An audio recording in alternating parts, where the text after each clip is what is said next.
Du coup, bienvenue. On est ici dans le cadre en fait d'un projet européen qui s'appelle Renverser. Renverser, ça veut dire rénovation efficiente vers la circularité. Et donc, on va parler aujourd'hui du réemploi des matériaux de construction, de la déconstruction de ces matériaux jusqu'à leur remise en œuvre dans de nouveaux projets. Donc, il y a une première partie conférence classique qui devait commencer à 14h15. Bon, on a un peu de retard, mais ça va. On va du coup introduire le sujet du réemploi et puis on va parler plus en profondeur de comment on déconstruit et comment on remet en œuvre des matériaux de réemploi, que ce soit des matériaux structurels ou des matériaux de parachèvement. Et puis, il y aura une deuxième partie et là, le but, c'est vraiment de faire des échanges et questions-réponses entre vous et il y a plusieurs personnes experts du réemploi qui sont ici dans la salle, qui se mettront ici. Donc, ce sera le moment de poser vos questions et de creuser certains sujets. Très rapidement, donc sur le projet Renversé, donc c'est un projet qui vise la rénovation efficiente des bâtiments. Donc, ça englobe différents concepts, dont le réemploi des matériaux de construction. L'objectif principal de ce projet, c'est de former à ces thématiques. Et donc, on forme différents publics cibles, comme vous, des futurs architectes et autres métiers du bâtiment, mais aussi des entreprises de construction qui sont déjà actives. Et alors, tout ce qui est la formation au métier du bâtiment, en France, c'est plutôt le BTP-CFA et en Belgique, c'est tout ce qui est Forem. Et donc, on essaie de former ces trois axes de public cible à plusieurs thématiques, dont le réemploi. Donc, très rapidement, pour nous présenter, moi, je suis Amandine Denef, je travaille chez Ressources. C'est la Fédération des entreprises d'économie sociale actives en économie circulaire en Wallonie, à Bruxelles. Qu'est-ce que ça veut dire? Donc, les entreprises d'économie sociale, c'est les entreprises qui remettent au travail des personnes qui en sont éloignées. Et actives en économie circulaire, c'est tout le secteur en fait du réemploi et de la récupération des matériaux de construction, mais on a aussi d'autres filières comme tout ce qui est ressourcerie, recyclerie, etc., etc. Et donc, nous, on aide ces acteurs à structurer, à grandir et on fait du lobbying politique aussi principalement. Heu, moi, c'est, Oliver, du coup, je travaille chez Retrival. Retrival, c'est une entreprise qui propose des services environnementaux à haute intensité de main-d'œuvre depuis plus de 25 ans. Et puis, il y a 10 ans, on s'est lancé, dans l'aventure de la déconstruction. D'abord en récupérant, du coup, toute une série de matériaux sur nos chantiers, donc c'est un peu des services équivalents à de la démolition, mais au lieu de démolir, on récupère des matériaux. Et pour pouvoir liquider, donner une seconde vie à ces matériaux, il y a 4 ans maintenant, on a créé le Cornermat, qui est un nom commercial en fait pour une plateforme physique et digitale de matériaux de réemploi. Il y a aussi un bureau d'études Vescobel qui fait du coup les inventaires réemploi et qui accompagne des structures vers la circularité. Du coup, ces trois structures sont représentées par Thibaut et moi aujourd'hui. Et je vais passer la parole à Gilles. Oui, bonjour. Donc, Gilles du bureau d'études en stabilité des constructions, le bureau d'études Matriche. Et donc, je suis très heureux d'être là. Je vais vous partager l'expérience qu'on a eue de recyclage de profilés métalliques acier. Je suis aussi particulièrement content de voir des montois, puisque à titre bénévole et militant aussi, je participe à la reconstruction du petit parc Ibakusha sur le campus de la plaine de Nimi, qui est un projet des étudiants de la faculté d'architecture de Mons. De 2018, ils sont déjà sortis de l'école normalement. Voilà, je suis très content d'être là et bienvenue à tous. Merci. On va commencer par une courte introduction sur ce que c'est du coup le réemploi et c'est quoi ses grands enjeux avant d'aller plus dans le concret avec les deux présentations qui suivent. Donc, comme vous le savez certainement, le secteur de la construction est un secteur qui émet un certain nombre de nuisances. Donc, il représente 50% des ressources extraites, 30% de la consommation d'eau, 40% de la consommation énergétique et 36% des émissions de gaz à effet de serre.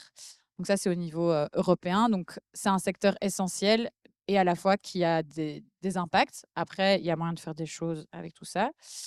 Euh, donc, le réemploi, c'est une des possibilités de la construction durable. Et la construction vraiment durable, c'est la somme de différentes logiques. Donc, il y a le réemploi qui est une logique d'économie circulaire, mais il y a aussi tout ce qui est écomatériaux, donc bio et géosourcés. Il y a l'efficacité énergétique, il y a tout ce qui est low-tech, il y a les bâtiments résilients et les bâtiments qui sont adaptés au changement climatique. Donc voilà, si on veut parler de construction durable, il faut essayer de prendre en compte l'ensemble de ces éléments. Aujourd'hui, on se concentre sur l'économie circulaire et principalement le réemploi, mais il ne faut pas oublier qu'il y a évidemment d'autres choses à faire aussi, d'autres logiques. Assez rapidement, pour clarifier, donc c'est quoi la différence entre le réemploi, la préparation au réemploi et le recyclage? Donc le réemploi, c'est une opération par laquelle des produits, qui ne sont pas des déchets sont réutilisés à nouveau pour, le même usage que ce pourquoi ils ont été conçus au départ. Donc c'est une porte, on la récupère et ça redevient une porte dans un bâtiment. Là, il y a une petite subtilité, c'est la préparation au réemploi en Belgique, ça s'appelle comme ça et en France, c'est la réutilisation. Là, c'est quand, c'est plus des produits, c'est des déchets et qu'on fait des opérations de contrôle, de nettoyage ou de réparation en vue d'ensuite les réemployer. Donc c'est par exemple, si on extrait des anciens carrelages d'un bâtiment, il faut peut-être retirer le mortier ou autre qu'il y a dessus. Ben ça, c'est de la préparation au réemploi pour qu'ensuite, il puisse être remis en œuvre.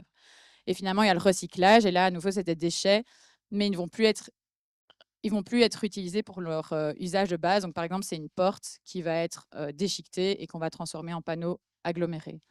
Donc, le réemploi, c'est vraiment réutiliser un matériau pour le même usage avec un minimum d'action dessus, quoi.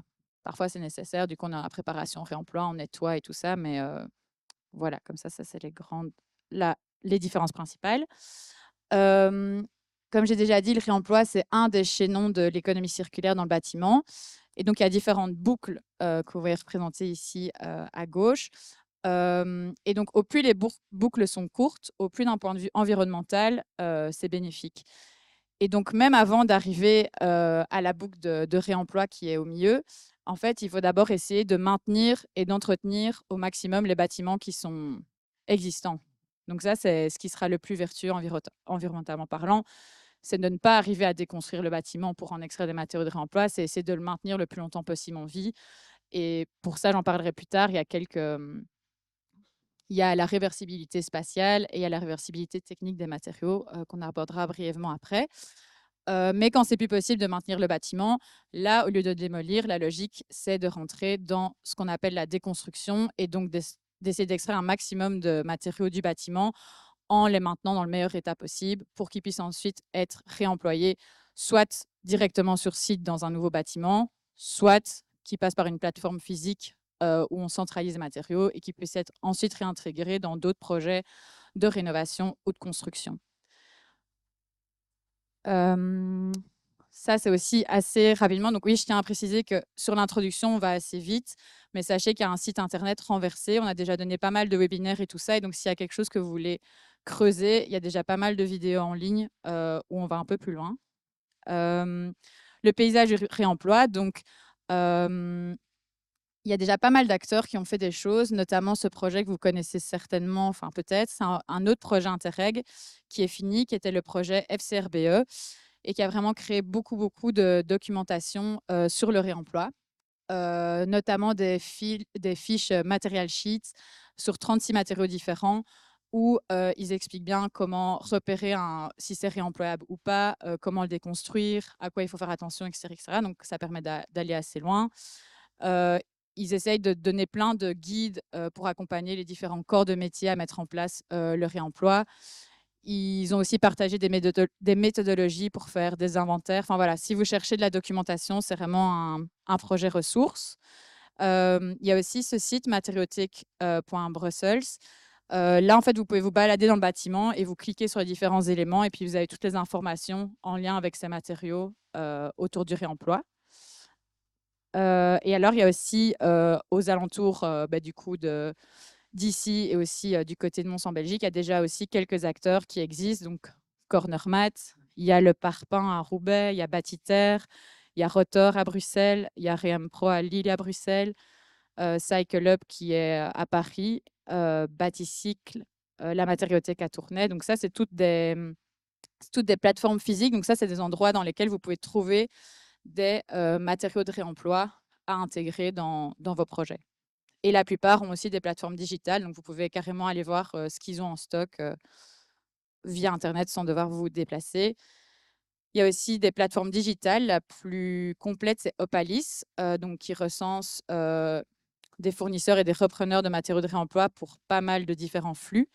Et alors, il faut pas oublier aussi on va dire tous les sites style Marketplace, Deuxième Main, Le Bon Coin, etc., etc. On peut vraiment aussi trouver des choses là-dessus, même si du coup, c'est pas uniquement orienté matériaux de construction, mais il y a aussi parfois il y a moyen de trouver des choses. Alors, au niveau des enjeux du réemploi, premièrement, un des grands enjeux pour que le réemploi puisse prendre une plus grande place, c'est au niveau des mentalités.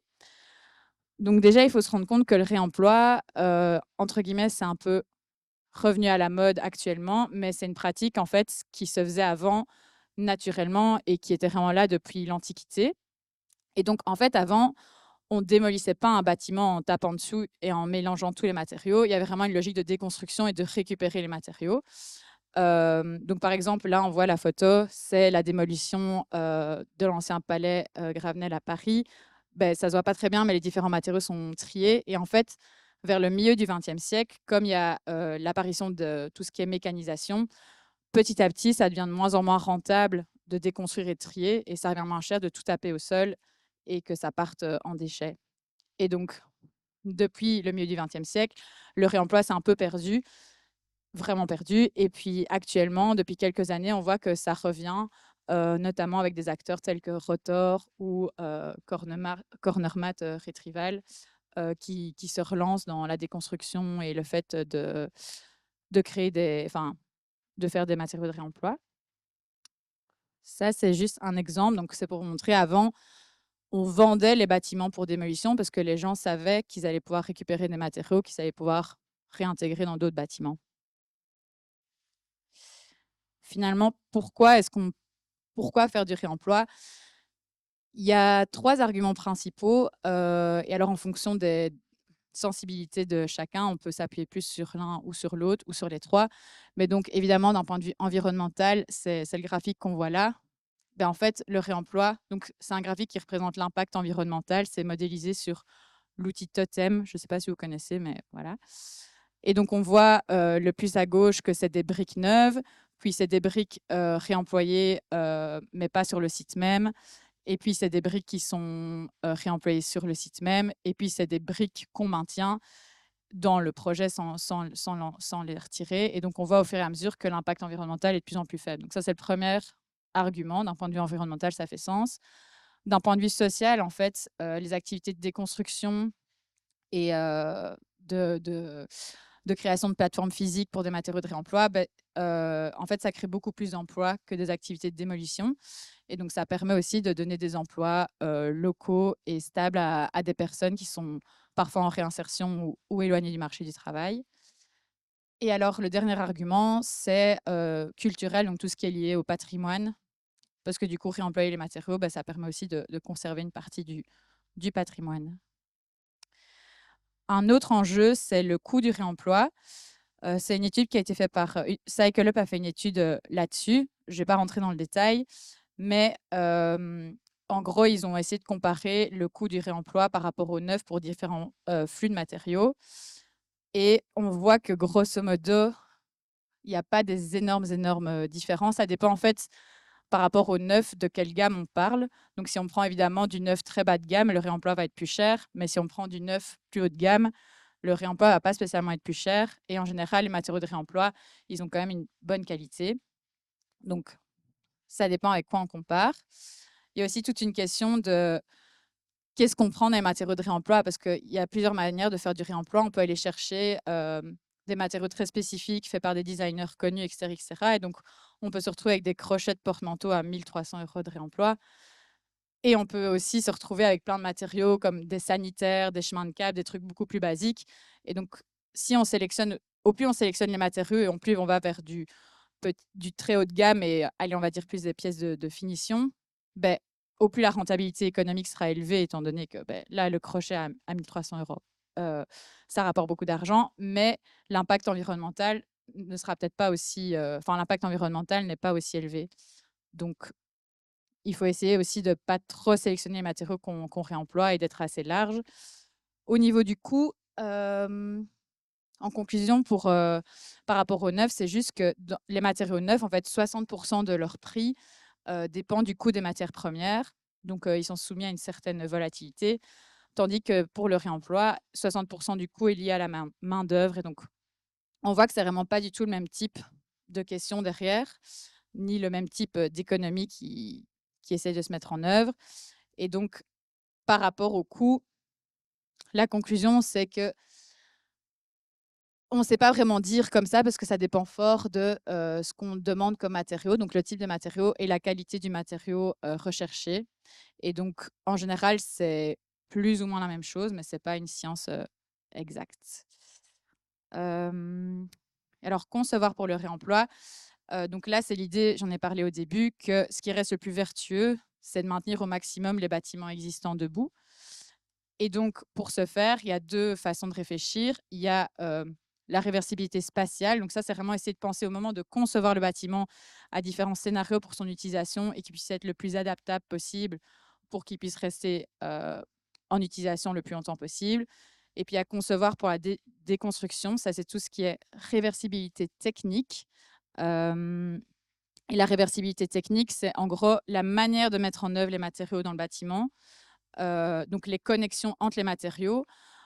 Au plus, ça va être des connexions sèches, au plus, en fait, ça va être facile à retirer, quoi. Donc, par exemple, les connexions qui sont en verre tout en haut, donc vrac, pose flottante, ou alors juste avec des boulons et des vis, etc., etc. Ben, au plus on va utiliser cette manière de lier les éléments entre eux, les matériaux, au plus on va pouvoir les réemployer par après. Donc ici, c'est vraiment très rapide sur cette réversibilité technique. Mais si jamais il y a une conférence d'1h30 le 18 mars à Lumons qui sera enregistrée, et donc si vous voulez creuser ça, ce sera aussi en ligne sur le site. Donc voilà, c'était très rapide comme introduction, mais je pense que maintenant on va pouvoir plonger un peu plus dans le détail. Et si vous avez des questions de compréhension, n'hésitez quand même pas à nous interrompre, même s'il y a une séance de questions-réponses après. S'il y a vraiment quelque chose que vous comprenez pas, voilà. Oui, comme dit Amandine, on a largement le temps après d'approfondir peut-être l'un ou l'autre enjeu sur le réemploi. Avant qu'on parle vraiment de la remise en œuvre de matériaux de réemploi, je vais vous montrer un petit peu les coulisses d'un chantier de déconstruction, comment ça se passe en fait, et pour qu'on puisse se rendre compte un peu de qu'est-ce qu'il y a derrière en fait un matériau de réemploi qu'on peut simplement acheter pour mettre en œuvre dans un bâtiment. Pour, pour parler du réemploi, il faut parler de toute la chaîne de valeur. Ça commence toujours par l'inventaire d'un bâtiment qu'il faut rénover, soit démolir. Donc pendant cet inventaire, qu'est-ce qu'on va faire? On va aller se balader dans le bâtiment, un peu, on pourrait même le faire ici, et on va identifier tous les matériaux ici qui sont à démonter. Imaginons qu'on garde la structure de ce bâtiment, ben, toutes les cloisons vont partir, les luminaires vont partir, tous les sanitaires, les bancs, les revêtements de sol, il y a peut-être un faux plancher. Donc on va essayer d'inventorier et de mettre éventuellement des quantités sur chacun de ces types de matériaux et de leur donner 1, 2, 3 étoiles de potentiel de réemploi. Ce qu'on va faire aussi pendant cet inventaire, c'est un test de déconstruction. On va venir arracher le revêtement de sol. Est-ce qu'il est collé? Est-ce qu'il est posé? Est-ce qu'il est cloué? Est-ce que ça se démonte correctement? Parce que si ça, c'est par exemple un carrelage qui est vraiment bien collé contre le mur, si en essayant de l'enlever, il se casse, ben, on va peut-être pas forcément le mettre comme potentiel de réemploi élevé, vu qu'on ne saura pas le retirer. Ensuite, ben, vient le moment de la déconstruction. Donc, c'est vraiment le moment où on va déshabiller le bâtiment. Et alors là, il faut être très attentif à retirer les éléments de manière à déjà ne pas les abîmer et à pouvoir les conditionner pour qu'ils puissent être stockés, enfin transportés et stockés correctement. Et c'est pas une mince affaire déjà de les sortir du bâtiment et ensuite de les transporter. Ensuite, on va pouvoir les stocker en entrepôt. Et à ce moment-là, il y aura, espérons le moins possible, mais des étapes de préparation au réemploi. Donc le carrelage, si j'ai réussi à le démonter, je l'ai mis sur palette, je l'ai ramené en entrepôt. Il reste probablement un peu de colle derrière ou un petit peu de mortier derrière. C'est à ce moment-là que je vais peut-être essayer de gratter le mortier pour que le carrelage soit équivalent à un produit neuf. Alors peut-être que pendant le transport, il y a 10% des coins qui ont été cassés sur les carrelages et donc on va refaire des lots. Peut-être qu'avec les carrelages qui sont cassés, on peut refaire une mosaïque, mais c'est important de passer vraiment par cette étape de préparation au réemploi. Et puis finalement, une fois qu'il est disponible, propre, bien et beau, on va pouvoir le vendre et le remettre en œuvre. Et a priori, si on prend l'exemple d'un carrelage, ben, ça se remet en œuvre comme un carrelage normal. Et donc, en quelque sorte, presque tout peut être réemployé, mais tous les matériaux ne permettent pas d'arriver à un équilibre financier au sein de toute cette chaîne de valeur, parce qu'il y a un certain nombre d'étapes, et en fonction des filières des différents matériaux, les défis vont être assez différents. Ici, moi, je vais prendre un exemple particulier, qui est un chantier qui a été assuré par Retrival, et qui a sourcé un certain nombre de matériaux pour le projet Mundo Louvain-la-Neuve que normalement tous entre vous, vous avez vu la petite vidéo de présentation d'appel qui était en intro de cette conférence. Si pas, de toute façon, Gilles va nous présenter ce projet-là du point de vue stabilité. Du point de vue stabilité. Ici, la structure en acier n'est pas provenue de ce bâtiment-là. Donc, c'était un bâtiment à Bruxelles. C'est 12 étages avec 1000 mètres carrés par étage. Donc, c'est quand même un grand bâtiment. Et ce sont des bâtiments de bureaux divers. J'entends que ma voix change dans le micro. Est-ce que vous m'entendez bien jusqu'au fond? Ouais, ça va. Et là, vous voyez que, par exemple, c'était le moment d'évacuer les cloisons vitrées qui ont justement fini à Mundo Louvain-la-Neuve. De ce chantier, on a réussi à évacuer 40 tonnes de matériaux récupérés. Et rien que sur la durée du chantier, ça a représenté des recettes de 20 à 30 000 euros. Donc, il y a eu les cloisons vitrées, les dalles de faux plancher, les luminaires, toute une diversité de mobilier, des panneaux de bois, et j'en passe.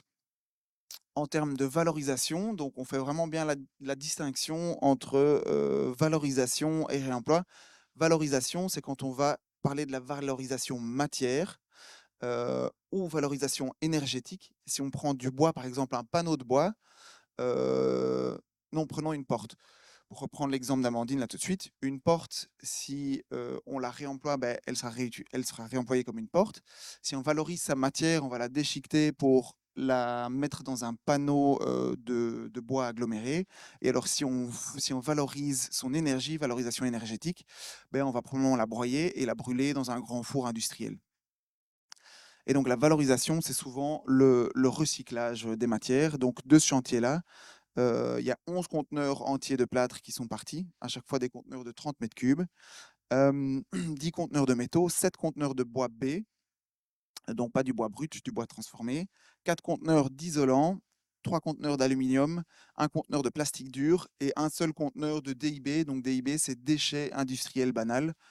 C'est le tout venant, les encombrants, donc c'est vraiment c'est ce qui finit au final par être brûlé ou enfoui. Parce qu'on essaye de limiter un maximum. Et donc, c'est un chantier qui a duré 7 à 8 mois, avec en permanence 5 à 8 hommes qui travaillent en permanence et qui font le travail manuel derrière de déconstruction. Donc ici, un grand schéma compliqué pour montrer le contexte de Retrival. C'est là peut-être le pointeur est intéressant, mais ici est schématisé un bâtiment. Imaginons celui que je viens de vous montrer. On a le rez-de-chaussée ici, on a les étages intermédiaires et on a l'étage auquel on travaille. Donc imaginons qu'on a un gisement de matériaux. On a à la fois les carrés vides sont des déchets qu'on va pouvoir valoriser en matière, et alors les carrés noirs sont des matériaux de réemploi. Si on prend le réemploi, ben, à l'étape de déconstruction, ben, il y a déjà une partie qui va au final partir en déchets parce que les matériaux seront de toute façon abîmés et donc on ne va pas pouvoir les utiliser. Il faut les transporter à un coin du plateau qui fait 1000 mètres carrés, pouvoir tous les stocker correctement, et ensuite il va falloir le descendre. Et à chaque étape, il y a des pertes qui sont possibles. Et en attendant que le camion puisse tous les rapatrier, bah, ces matériaux-là, ils doivent dormir soit à l'étage, soit au rez-de-chaussée. Avant de rentrer dans un entrepôt, on va pouvoir les stocker, les préparer au réemploi et les remettre en vente pour qu'ils finissent dans un bâtiment et qu'ils aient une seconde vie. Donc ça, c'est un des contextes. Ici, on s'intéresse beaucoup au chantier, mais on peut aussi aller faire de la récupération dans des centres de tri et de valorisation, dans des entreprises générales parce qu'il y a souvent des surstocks ou des erreurs de commande. On peut aller chez les fabricants, dans des reciparcs ou chez des grossistes. Ça, c'est tout type de ça, c'est différents types de réemploi qui sont possibles. Et, et voilà. Maintenant, je vais m'attarder un petit peu plus sur les contraintes logistiques. La logistique verticale, c'est vraiment quelque chose qui, nous avons remarqué, pose systématiquement problème, surtout pour un bâtiment de 12 étages. Quand on travaille avec des déchets, ben, on peut prendre une grue et la suspendre au 12e étage et la descendre par la fenêtre. Est-ce que vous imaginez faire ça avec des sanitaires ou des portes ou des luminaires? C'est vraiment pas adapté. Et donc, c'est là où il va falloir faire ce qu'on appelle du coltinage. C'est vraiment descendre. Le coltinage, normalement, c'est pour amener les matériaux. Ici, c'est pour les redescendre, c'est les amener un par un. Alors, imaginons, on a un radiateur qui fait 2,30 m de long, ou même 1,50 m, et qu'on a simplement un ascenseur de ce type-là pour le descendre. Pas moyen. Et donc, il faut pouvoir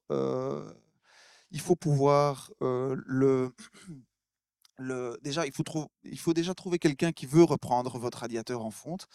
Et ici, on allait trouver un repreneur dans le coin de Dunkerque qui reprenait chaque élément, qui voulait bien valoriser chaque élément du radiateur. Et donc ici, sont toutes des copies qui sont assemblées ensemble, en fait, dans ces radiateurs en fonte. Et donc, pour pouvoir maximiser le réemploi et quand même le passer par l'ascenseur qui était le seul disponible. L'image ici n'est peut-être pas, il n'y avait pas de lift justement sur ce chantier-là. Eh ben, on va aller sacrifier un des éléments du radiateur en fonte pour pouvoir le passer dans l'ascenseur. Donc voilà, ça ce sont juste des petits exemples qui vous montrent que euh, c'est pas si facile que ça de, même simplement de sortir les matériaux du bâtiment si on les a déconstruits. Si on prend les cloisons vitrées qui ont fini à Mundo, bah, ce chevalet-là, il représente déjà facilement 1 tonne. Donc, et chaque vitrage pèse de 80 à 70 kilos. Donc, s'il faut les passer par le lift ou par un escalier, c'est un travail de cinglé. Il y a des centaines de mètres linéaires de cloisons vitrées et on a le plus souvent des diables et des porte-panneaux pour transporter ce genre de choses. Et puis alors, si on se retrouve avec un diable ou avec un chariot de ce type-là, et qu'en fait on a un faux plancher qui est en train d'être démonté, ben, le sol n'est pas du tout régulier. Donc là, c'est là, du coup, j'en viens au titre de ma slide, les contraintes logistiques horizontales. Donc dès qu'il y a un trou dans le sol, eh ben, ça va devenir compliqué. Ça, heureusement, c'est la fin du chantier d'Arlon 53 que je vous présente. Tout est nickel, mais ça, c'est le résultat final. Et quand il y a plusieurs entreprises qui travaillent sur le bâtiment à son démontage, à son curage, et qu'on essaye de récupérer, par exemple, les éléments de sol, eh ben, sont des vrais défis pour, heu, pour nous. Et alors, ce qui nous fait dire que, au final, une porte qui vient du 12e n'a pas du tout la même valeur qu'une porte qui est au rez-de-chaussée. Ce qui paraît assez logique. Et j'ai une question assez marrante l'autre jour, c'est quelqu'un qui m'a demandé, du coup, est-ce que la porte du 12e, vous la vendez plus cher que la porte du rez? Non, on ne vend pas les portes à un différent prix en fonction d'où elles viennent. Mais par contre, il y en a pour laquelle on a mis plus d'efforts pour les récupérer que d'autres, quoi. Voilà. Ben, le stockage de chantier aussi, donc on ne peut pas évacuer en permanence tous les matériaux du chantier. Et donc ici, on a un exemple un peu middle de stockage qui a été fait de portes, et donc toutes les portes s'appuient, et donc celle qui est contre la colonne ici, bah, elle subit le poids de toutes les autres avec les huisseries et les clinches qui sont dessus, ce qui n'est pas idéal. Et en fait, sur chantier, on n'aura pas le temps de démonter les huisseries. Et ici, on a un travail à moitié bien fait, c'est qu'on a été mettre des plots entre les portes pour que justement les clinches et les charnières ne viennent pas marquer les portes d'en dessous. Mais par contre, la première, on n'a pas pensé à la mettre sur plot, et donc on voit que, plaf, elle est en train de se cintrer. Et donc au moment de vendre la porte, bah, le client va nous dire, votre porte, elle n'est pas droite. Donc c'est vraiment, c'est tout, et de toute façon, il y a toujours des essais-erreurs qui sont faits. La bonne manière de stocker des portes, ben, c'est comme ça. Mais bon, ça, c'est ton entrepôt. Et c'est sans huisserie. Alors, il y a souvent énormément, enfin, très peu de place pour stocker les matériaux. Et alors, ici, des cloisons qui ont été récupérées pour refaire des cuisines. Donc ce sont des cloisons comme celle-ci, sauf que celles-ci ne sont pas en aggloméré. Elles ont été récupérées pour faire des cuisines. Il y a des cuisinistes qui acceptent même s'il y a il y a un trou de vis que d'un côté de la plaque, ben, ils les recoupent à la largeur. Toutes les cuisines, c'est toujours des dimensions de 60, des modules de 60 cm. Ils les recoupent. Et ils récupèrent les panneaux. Par contre, lorsque les panneaux ont été stockés dehors, ici, à nouveau, on voit qu'il y a un effort pour les couvrir, mais les panneaux ont quand même fini par prendre l'humidité, ce qui est vraiment très compliqué, parce que en fait, vous concentrez les matériaux de 12 étages au rez-de-chaussée. Et donc, on a souvent pas assez de place. Et alors, il y a la question de avoir les bons contenants. Il faut avoir tous les bons contenants pour toutes les différentes tailles de matériaux. Et alors, il y a la question des vols, évidemment. Donc ici, on a un conteneur de câbles qui est à rue. On n'a pas eu la place de le stocker à l'intérieur. Et ben ça, c'est typiquement sujet au vol. Après, ça, c'est pas que pour le réemploi. Les vols sur chantier, c'est assez fréquent. Et voilà. Donc ça, c'est vraiment une récurrence dans nos chantiers. C'est qu'il y a toujours trop peu de place. Et les moyens de conditionnement sont toujours difficiles. En parlant des moyens de conditionnement, si on prend l'exemple d'un sanitaire qu'on aille l'acheter dans un magasin de bricolage ou qu'on le fasse livrer sur chantier, il va généralement être bien emballé et bien empaqueté avec de la belle frigolite qui a été moulée exactement à la taille du sanitaire. Mais ça, c'est le travail qui a été fait en usine. Nous, on n'a pas le loisir par exemple, de avoir une filmeuse automatique comme celle-ci et d'avoir des caisses en carton qui sont euh, adaptées à chaque matériau qu'on a. Et donc, on doit trouver des solutions. Ici, il y a toujours des solutions qui sont trouvées. Ici, il n'y en a pas, mais qui sont montrées. Mais le moyen de stockage temporaire des matériaux, c'est simplement posé au sol.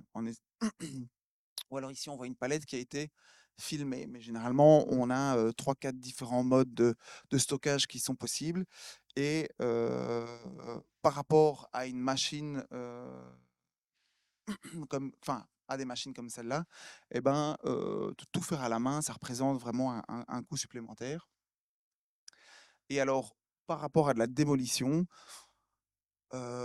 les démolisseurs, quand ils démolissent un plateau de bureau comme ça, ben, généralement, ils amènent leur machine en les suspendant par la grue dans les bâtiments. Et alors, ils vont venir casser et tout va devenir du gravat. Et donc, ça va beaucoup, beaucoup plus vite que de faire du réemploi de matériaux de construction.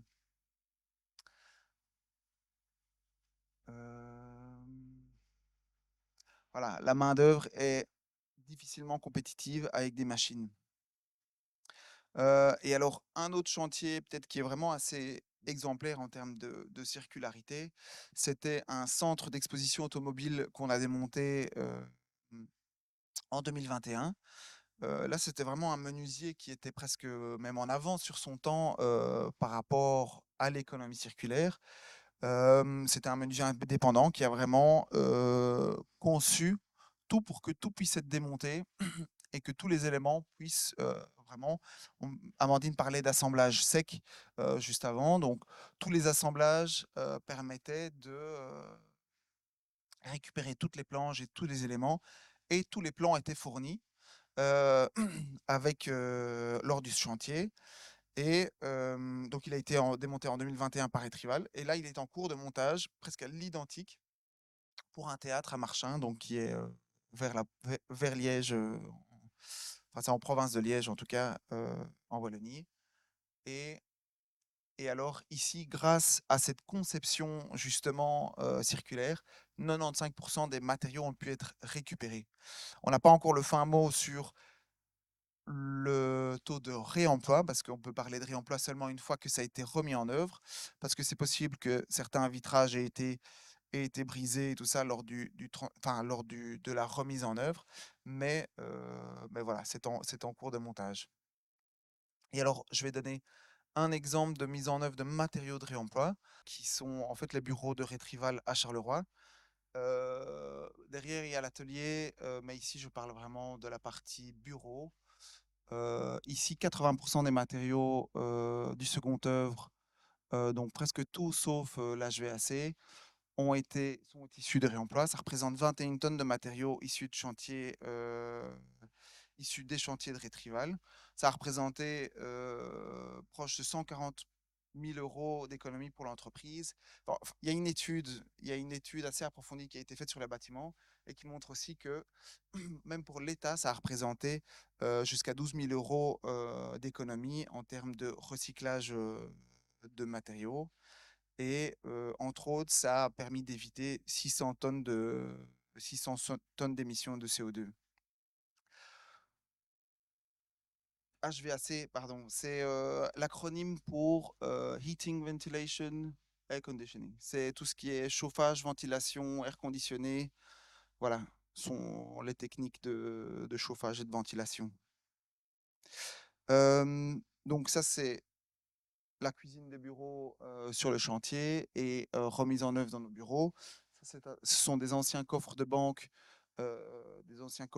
qui ont été réutilisés comme un mur chez nous et comme derrière, si vous passez derrière dans le secrétariat, comme étagère. Et alors,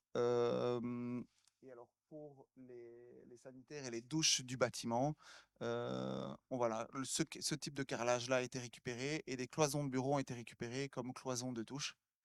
Voilà, ce sont des petits exemples comme ça pour vous montrer. Et alors, Amandine parlait tout à l'heure du travail sur les mentalités pour permettre le réemploi. Deux exemples assez parlants. Nous avons des robinets à boutons poussoirs avec un sorte de marche-arrêt. Et au moment de la remise en œuvre, en fait, lorsqu'on poussait sur le bouton, l'eau ne coulait plus. Et le plombier nous a dit, oui, ben, ce sont des robinets qui ont une durée de vie limitée. C'est tout. Et Damien, mon collègue, n'en démordait pas, il l'a ramené chez lui, il a démonté le robinet. En fait, il y avait simplement une petite pile pour l'électrovanne qui permettait de réactionner, de rendre le robinet fonctionnel à nouveau. Et voilà, s'il n'avait pas fait ça, ben, le plombier aurait simplement dit ben, ça ne peut pas être réemployé. Même chose pour les goulottes et prises électriques. Donc, ce sont des goulottes qui, à la base, étaient installées verticalement. Et l'électricien, dans ce cas-là, a refusé de les mettre en œuvre au départ parce qu'il a dit, bah, en fait, les deux petits trous, bah, ils sont verticaux et en fait, ils sont toujours horizontaux. Donc, il y a une loi qui dit qu'on ne peut pas faire ça. On lui a demandé de nous trouver la loi en question. Il n'a jamais pu nous démontrer qu'il y avait une réglementation, une norme qui obligeait à mettre les prises électriques dans ce sens-là. Et donc voilà, on a quand même fini par convaincre de mettre les matériaux de réemploi en œuvre. Donc, d'où l'importance de travailler sur les mentalités et, l'architecte est au cœur de ce travail-là. Maintenant, je vais passer la parole à Gilles pour qu'il vous parle notamment du projet Mundo Louvain-la-Neuve. Voilà, je ne vais pas parler d'autre chose que Mundo, je vais parler que de, non à peu près, je vais essayer quand même de donner des généralités. Donc ça, c'est une photo du projet terminé. Vous avez l'ancienne ferme qui a été restaurée, et puis vous avez le nouveau bâtiment donc, qui a été construit en acier et en... Alors, Amandine parlait du changement de mentalité, et donc en fait on se retrouvait avec un maître d'ouvrage, Mundolab, dont en fait c'est, je dirais, le business plan, c'est de faire de l'immobilier tertiaire durable. Et donc son modèle à lui, c'est d'être à la fois propriétaire, gestionnaire et assurer la maintenance de ces bâtiments. Et il les destine, ces bâtiments, uniquement à des locataires qui sont des ASBL, des lois 1901, on dit en France, je crois, donc des associations sans but lucratif, des ONG du secteur social, et toujours avec des locataires qui vont dans la direction d'un impact environnemental positif, et donc les bâtiments avec une efficacité énergétique, un environnement sain, un impact social positif et de l'économie circulaire. Donc c'est très intéressant. On part déjà avec un maître d'ouvrage qui a ça dans ses valeurs. C'est évidemment fondamental pour la réussite du projet. Voilà, alors on va quand même parler un peu des intervenants. C'est le bureau d'architecture A2M. Donc le maître d'ouvrage, c'est Mundolab, et il y a eu un bureau de contrôle, le bureau SECO, donc en Belgique. Alors je ne vais pas tout vous lire, mais voilà les déclarations de valeur, en tout cas du maître d'ouvrage: gérer les immeubles écologiques, des espaces de travail professionnels, soutenir les petites associations. Alors, synergie entre les associations, c'est-à-dire que le bâtiment peut être occupé par plusieurs locataires qui partagent le lieu. Et donc, il faut favoriser la synergie entre les différents occupants. Assurer la visibilité des associations. Privilégier l'utilisation commune de matériel, et le bâtiment est géré de manière complètement transparente, c'est-à-dire que tous les locataires ont accès au compte de la gestion du bâtiment.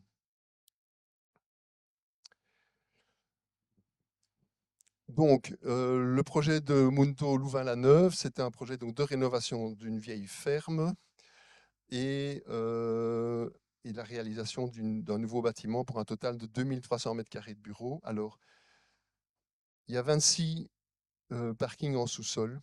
C'était un peu une aventure, ces parkings en sous-sol, dans le thème de la... Pourquoi? Parce qu'en fait, c'était l'imposition de l'urbanisme. En fonction du nombre de mètres carrés de bureaux, l'urbanisme imposait même davantage de parkings, alors qu'on savait très bien que les occupants, de par leur valeur, allaient surtout venir en vélo, si on peut caricaturer. Et donc, les parkings étaient un petit peu inutiles, mais étaient imposés par l'urbanisme, malgré que de l'autre côté de la route, il y avait un très grand parking d'une grande entreprise de 4000 places qui était à moitié utilisé. Donc les architectes et le maître d'ouvrage se sont battus avec l'urbanisme pour diminuer le nombre de places de parking, qui finalement a été réduit à 26, mais ils en voulaient beaucoup plus au départ, ce qui aurait nécessité de réaliser un deuxième sous-sol. Voilà, donc la responsabilité sociétale et environnementale, elle commence déjà au niveau du projet architectural. Je pense que ça, c'est un thème important. Le thème aussi de la circularité, c'est aussi de prévoir que le bâtiment ne va peut-être pas rester des bureaux toute sa vie, pourrait devenir autre chose, et donc de concevoir le projet aussi avec des cloisonnements modulaires et modulation de châssis, de faux plafonds, de faux planchers, etc., de façon à ce qu'on puisse facilement affecter le bâtiment à d'autres fonctions.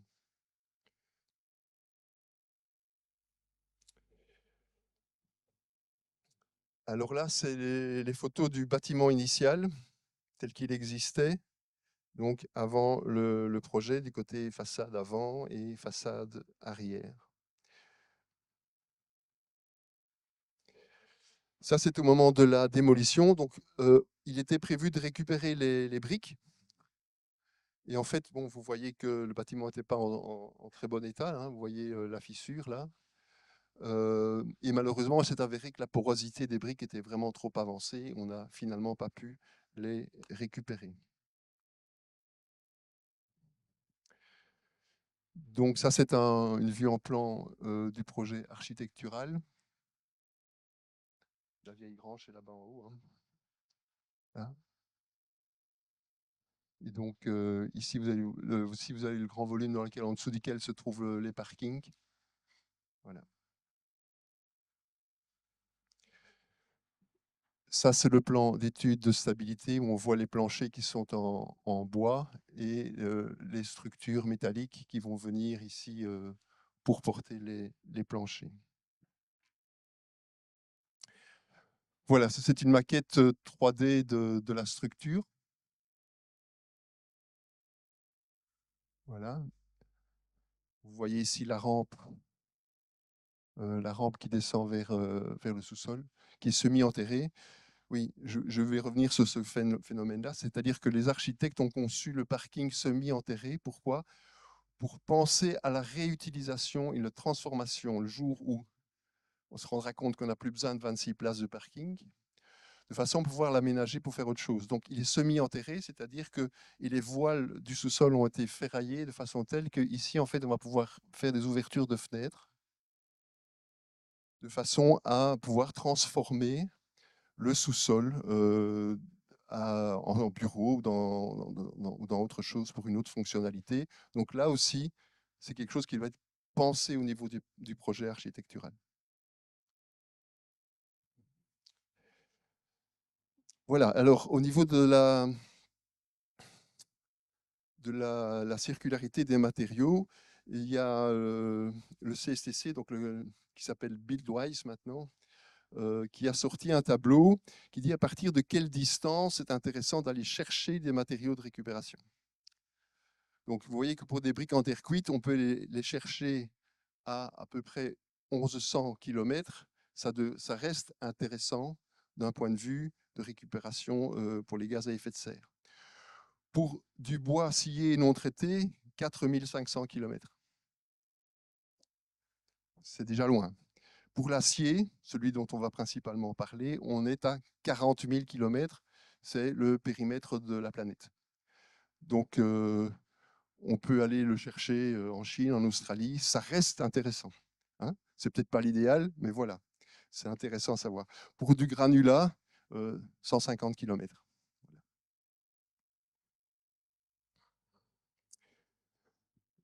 Alors, j'ai essayé de vous faire un petit tableau de ce qu'on appelle l'énergie grise des matériaux de construction, en comparant les principaux matériaux qu'on peut utiliser en stabilité. Il y a l'acier, l'aluminium, le béton armé, le bois d'œuvre, le bois lamelé collé et le panneau de fibre de bois. Donc, vous voyez dans la première colonne ce que ça signifie en kilowattheure par mètre cube pour les produire. Et j'ai pris dans la deuxième colonne la référence de l'acier comme étant 100%. Vous voyez que l'aluminium, c'est assez horrible. Et que finalement, le béton qu'on décrit beaucoup n'est pas si mal. Mais c'est certain qu'en stabilité des constructions, on ne fait pas la même chose avec 1 mètre cube d'acier et 1 mètre cube de bois. Il ne faut pas être fort en résistance des matériaux pour comprendre qu'on va pouvoir faire plus avec 1 mètre cube d'acier. Donc, on peut faire l'exercice qui vaut ce qui vaut et qui est à titre indicatif. On a donc, sur base du module Young du matériau, exprimé en gigapascal, toujours avec la référence d'acier comme étant le 100%. Et on fait l'exercice qui est un petit peu approximatif, mais qui peut donner quand même une idée. Si on fait le rapport entre l'énergie divisée par le module Young, alors on a pris le module Young, mais on aurait pu prendre la résistance à la compression, la résistance à la traction, on aurait pu prendre d'autres critères. Donc ce tableau, ce n'est pas une grande valeur scientifique, on va dire, mais en tout cas, il donne un ordre de grandeur. Donc vous voyez que si on prend l'acier comme 100%, le béton qui était à 3%, si on tient compte seulement de l'énergie, ben il monte à 20%, donc il commence à être un petit peu moins intéressant. La situation de l'aluminium s'aggrave encore. Mais vous voyez que le panneau de fibre de bois si on intègre son module de Young dans la formule, il monte à 95% par rapport à l'acier. Donc finalement, c'est un peu l'équivalent de l'acier. D'accord? Donc, il faut toujours tenir compte dans le choix des matériaux, à la fois de l'énergie grise pour sa production, mais également tenir compte aussi de ses capacités portantes. Et donc, si je prends l'exemple du béton, il est seulement à 3% en énergie, mais finalement, comme il peut porter moins pour le même volume, ben, il monte à 20% quand on tient compte de on va dire, de ses caractéristiques mécaniques. Donc, finalement, l'acier, en tant que matériau recyclable, il est finalement très intéressant. Ça va ?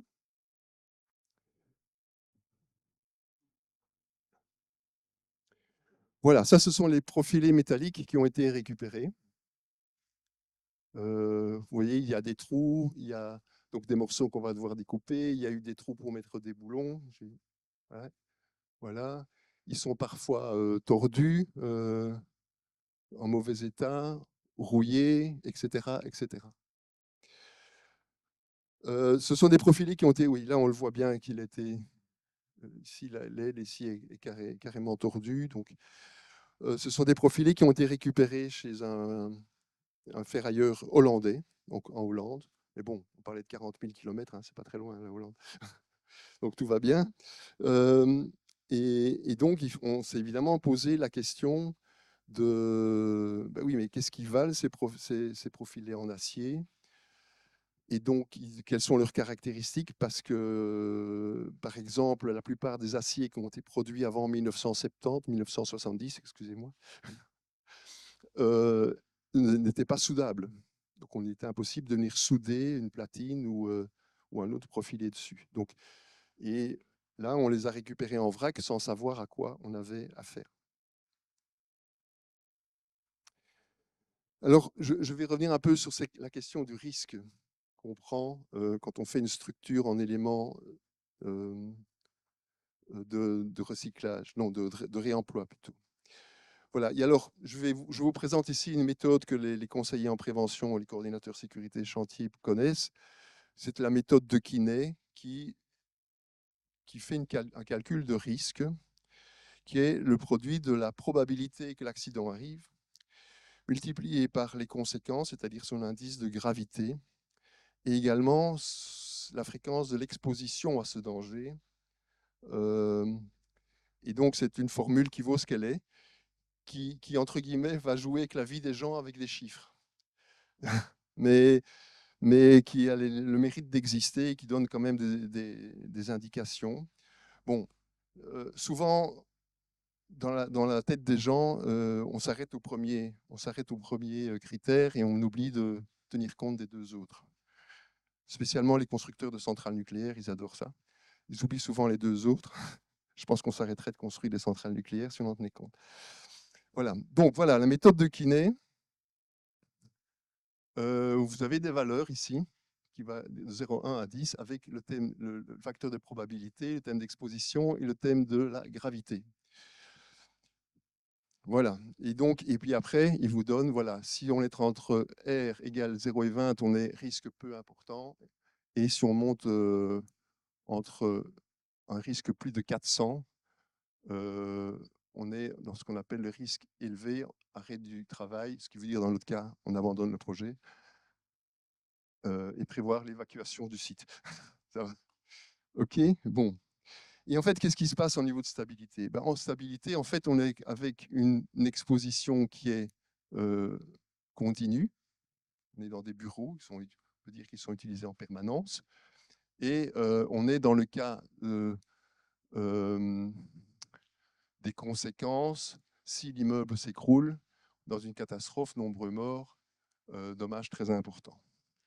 Si on veut arriver à se retrouver dans la catégorie ici, risque peu important, on est obligé de travailler avec une probabilité pratiquement impossible, c'est-à-dire là en haut. D'accord? La conclusion de ça, c'est qu'en fait, les tests approfondis sur les profilés en acier sont indispensables. Et donc, c'est ce qu'on a fait.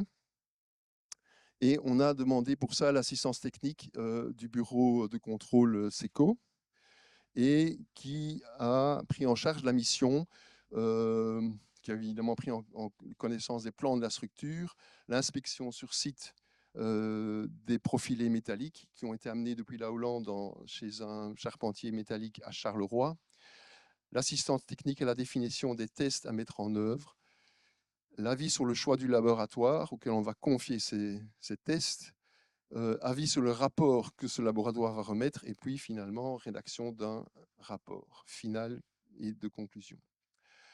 Et donc on va faire toute une série de tests. Il y a d'abord une inspection visuelle, définition des tests, les tests en laboratoire, et puis un avis de la récupérabilité. Voilà. Et donc il y a notamment, je vous en donne un, il y a des tas d'autres tests de résuage, etc. Parce que par exemple, il y a des profilés métalliques qui peuvent avoir servi à des ponts roulants.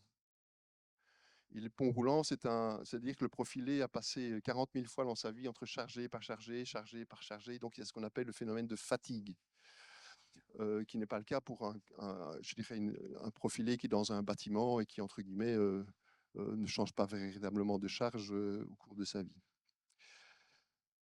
Il y a dans un des tests, donc, c'est le test spectrographique dans lequel on va tester la composition de l'acier.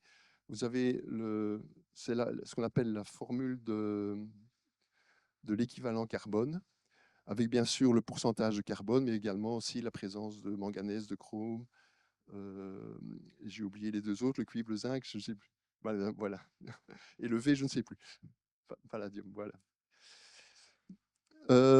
Et donc, alors pour faire ce test, alors il y a une petite histoire très intéressante là-dessus, une petite anecdote, c'est qu'ils vont, avec une disqueuse, venir prélever quelques milligrammes de chaque profilé métallique.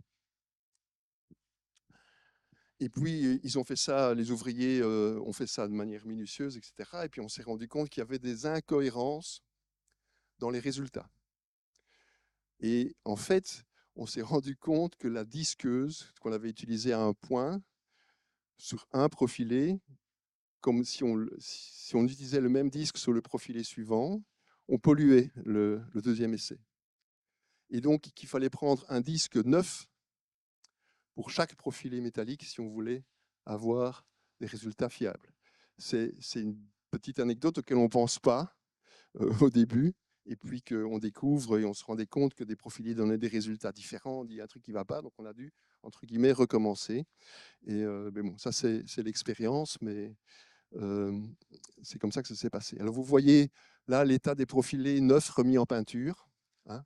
C'est compliqué à voir la différence avec des profilés neufs. Ils sont vraiment dans un état impeccable. Ils ont été redressés, certains, au moyen de vérins, etc.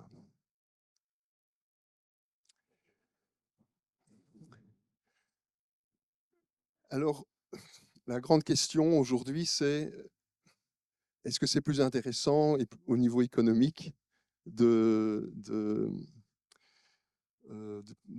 de l'acier neuf ou de l'acier recyclé? Alors, donc, j'ai tenté un petit tableau comparatif et qui vaut ce qui vaut, parce que d'abord, c'est basé sur une expérience, mais qui vous dit un petit peu les implications. Donc, l'acier neuf, entre guillemets, à la tonne brute, il s'achète à 1 150 € la tonne, et l'acier recyclé, 845. Alors, il y a le transport. On est allé chercher en Hollande, on l'a amené à Charleroi chez le charpentier. Le coût, c'est à peu près 22 € la tonne.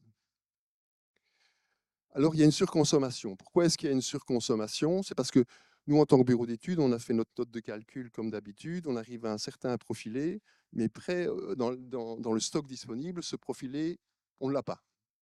Donc, il faut prendre le profilé qui est de dimension juste supérieure. D'accord? Donc, on va surconsommer de l'acier.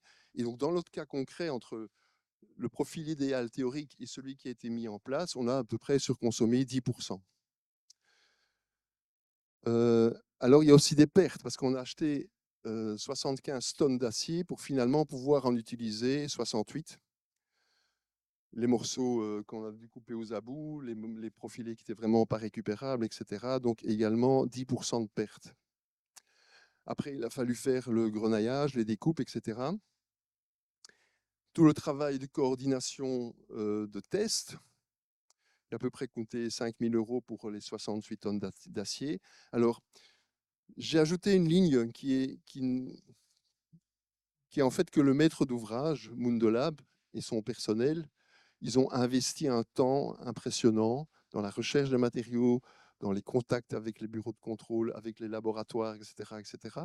C'est un temps qui n'est chiffré nulle part, mais j'ai quand même tenu à faire une estimation. J'ai mis 50 heures, je crois que je suis très largement en dessous de la vérité, mais c'est quelque chose qu'il faut aussi tenir compte dans le prix. Alors nous, on a aussi on a un supplément au niveau études stabilité que j'ai estimé à une vingtaine d'heures, c'est-à-dire que ce profilé-là n'existe pas, je dois changer, je dois mettre celui-là, je dois changer mon détail sur mes plans, etc. etc. Donc ça a un coût. Voilà. Il y a aussi le prix des tests, on est à peu près à 10 000 € pour 68 tonnes.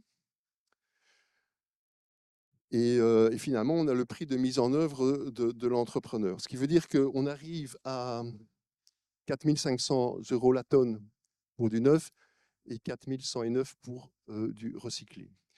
Ce qu'il faut retenir de ça, c'est que si finalement, n'oubliez pas que c'est basé sur un seul exemple, que je ne suis pas certain d'avoir les bonnes valeurs pour l'investissement du maître d'ouvrage, etc., etc., c'est qu'en fait, le thème du réemploi des matériaux, ce n'est pas quelque chose qu'il faut faire pour gagner de l'argent. C'est vraiment d'autres valeurs qui sont derrière ce choix, en tout cas à l'heure actuelle. Je me suis quand même tenté à l'exercice à la page suivante, le même tableau. Ben, je me dis que si le réemploi devenait plus systématique, ben, peut-être que notre surconsommation, d'abord on pourrait les trouver plus près de chez nous, donc le transport, on pourrait diminuer. La surconsommation, si on avait un plus grand stock, ben, on pourrait peut-être le ramener à 5%. Les pertes, donc c'est en orange, c'est les valeurs que j'ai changées. Hein. L'investissement du maître d'ouvrage, si entre guillemets ce recyclage avait pignon sur rue et qu'on sait où trouver les profilés, il disparaîtrait. Également, notre supplément en études stabilité, pareil. Et les tests, si on commence à avoir des choses plus systématiques, on pourrait imaginer que le prix diminuerait également, ce qui nous ferait tomber le prix à 3 900. Donc, je pense que la systématisation du réemploi peut effectivement aller dans le bon sens. Ouais. Je voudrais savoir pourquoi le prix de l'entrepreneur est moins cher en rénovation. C'est une très bonne question, je me la suis posée aussi. Et quand j'ai préparé, j'étais revoir les offres des entreprises, je dis mais pourquoi est-ce que l'intervention est plus faible? Je dis mais ou bien il n'a pas bien compris, ou bien voilà. Et donc j'ai été voir au moment de l'appel d'offres, il y a eu 4 offres au total. Et j'ai vu que les 4 avaient fait la même erreur, ou la même chose en tout cas. Donc je dis bon, ok. Alors je ne sais pas si c'est parce que les profilés, comme vous les avez vus, ils étaient déjà mis en peinture anti-rouille. Est-ce que voilà. Donc là, il y a quelque chose qui m'échappe, je reconnais. Je ne peux pas vraiment répondre à votre question, mais j'ai été voir que les 4 offres, ils avaient tous les 4 mis des prix plus bas pour l'acier, pour leur intervention. Oui, c'est peut-être ça aussi. Donc. Et ça, je ne pourrais pas vous répondre. Et ça m'a étonné aussi. Je m'étais dit, je vais le remettre au même niveau. Vous voyez, tout de suite, si je remets le chiffre ici au même niveau, ben, je perds 600 €, bam. Je suis au même prix. C'est pour ça que je vous dis, c'est pour vous donner une indication vraiment et vous dire que on dit j'achète de la seconde main, je vais gagner de l'argent, pas dans le domaine de la construction.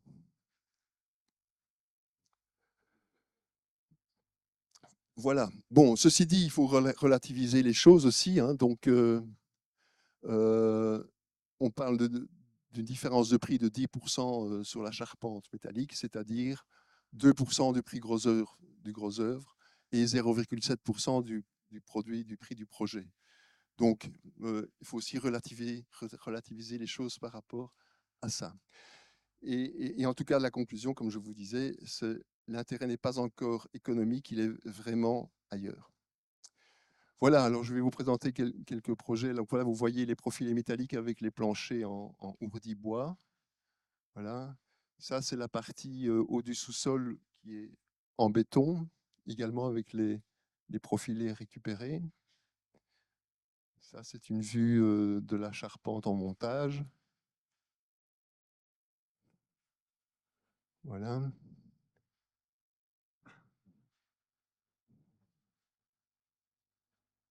Ça, c'est un peu plus tard, on commence les planchers, les façades. Alors, ce que je voulais vous dire pour en terminer avec ce thème du réemploi, c'est qu'il ne faut pas appeler le DIU. Je ne sais pas si on l'appelle comme ça en France. Donc, c'est le dossier d'intervention ultérieure. C'est-à-dire un dossier qu'on réalise à la fin du chantier, avec tous les plans, les fiches techniques, les PV de réunion de chantier, les cahiers des charges, etc. etc. C'est évident que dans une vision du futur, du réemploi futur des matériaux, c'est une grande, grande aide. Ne négligez pas ce point si vous êtes attaché au réemploi pour les générations futures. Malheureusement, de mon expérience, quand j'interviens sur les bâtiments existants, souvent, ces dossiers d'intervention ultérieure n'ont jamais existé ou se sont perdus entre les différentes ventes et achats des bâtiments. Et je vous parle même des grandes multinationales qui ont des grands bâtiments, qui ont fait bâtir des bâtiments il y a 10 ans, impossible de retrouver les DIU. Pourquoi c'est important? Parce qu'imaginez qu'on avait les plans avec les caractéristiques des aciers qui ont été utilisés. On peut faire la quasi-économie des tests. Ça va? Et donc, dans une vision de réemploi, ces dossiers d'intervention ultérieure, ils sont fondamentaux pour la traçabilité et le réemploi. Voilà. Donc, je dirais que dans la logique temps-argent, le réemploi des profilés acier peut encore devenir plus efficace. Mais dans la logique climat, social, environnement, énergie et responsabilité, il est vachement plus robuste. Voilà, ce n'est pas des mots pris au hasard. Aujourd'hui, on vit dans un monde, je ne sais pas si vous connaissez un botaniste qui s'appelle Olivier Amand, qui a défini ça en observant la nature. Nous vivons dans un monde de la performance. La performance, c'est la somme de l'efficience et de l'efficacité, c'est-à-dire efficience, arriver au résultat, l'efficacité avec le moins de moyens possible. Aujourd'hui, on vit dans ce monde-là, mais malheureusement, on arrive à la fin. Donc, on doit travailler plus sur le thème de la robustesse. Et un des thèmes de la robustesse, c'est l'adaptabilité de tout ce que nous allons construire. Voilà, et alors, je suis là en train de vous parler, mais derrière tout le travail, il y a toute l'équipe du bureau que je voudrais aussi remercier ici. Et merci de votre attention et soyez libres, heureux et utiles.